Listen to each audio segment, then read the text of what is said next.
What's the meaning of crimson?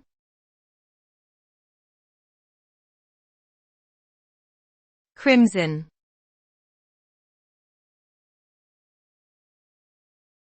Crimson.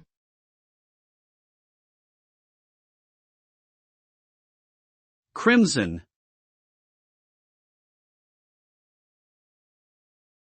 Crimson.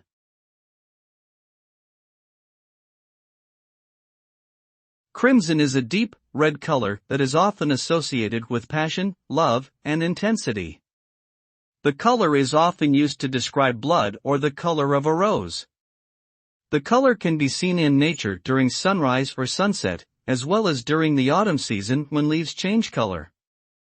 It is also commonly used in literature to create a visual image or evoke an emotion. Overall, crimson is a bold and vibrant color that commands attention and evokes strong feelings.